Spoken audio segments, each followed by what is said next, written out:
हरे कृष्णा, राधे राधे, जय श्रीमन नारायण। किसी ने ठीक कहा है कि भक्ति में ही शक्ति है। ईश्वर की भक्ति में बहुत शक्ति है।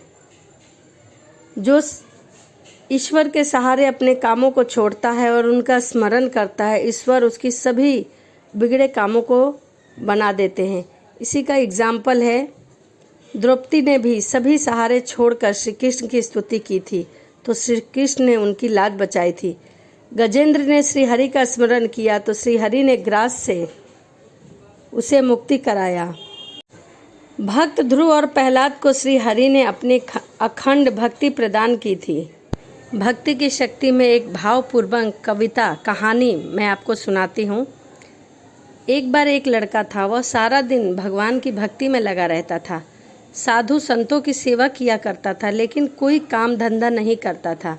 उसके माँ बाप भाई सब उसे निकम्मा कहते।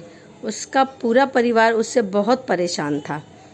उस नगर के राजा की कोई संतान नहीं थी। ज्ञानी पंडित ने कहा, राजन, अगर आप किसी नौ युवक की बलि देंगे तो आपको संतान अवश्य होगी। पूरे नगर में यह घोषणा करा दी गई कि जो अपने परिवार के बेटे को राजा को बलि के लिए दान में देने के लिए तैयार है, उसे बहुत सारा धन दिया जाएगा। यह खबर सुन के उस लड़के के परिवार वाले उस लड़के को लेकर वहाँ पहुँचे और सोचे कि यह तो कोई काम धंधा करता नहीं है, हमारे किसी काम का नहीं है, इसी को राजा के पास भेज देते हैं और धन से आने वाली पीढ़ी की आर्थिक हालत तो सुधरेगी।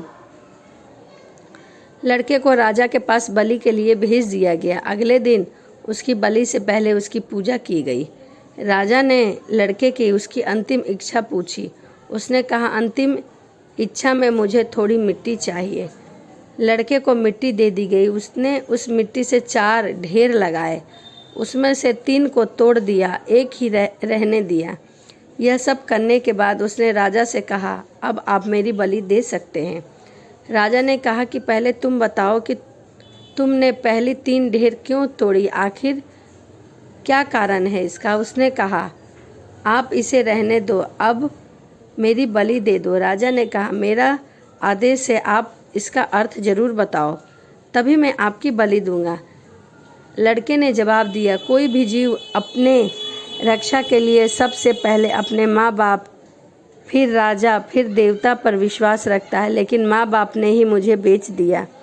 राजा प्रजा की रक्षा करता है, परंतु यहाँ तो राजा ही मेरी बलि दे रहा है। फिर जीव देवता की तरफ देखता है, वह देवता को ही बलि दिया जा रहा है। अंतिम ढेरी परमात्मा की है, मुझे अब भी उन पर विश्वास है, इसलिए मैंने उस ढेरी को नहीं तोड़ा। मुझे विश्वास है कि भगवान मेरी रक्षा जरूर करेंगे। यह सुनकर राजा का मन बदल गया।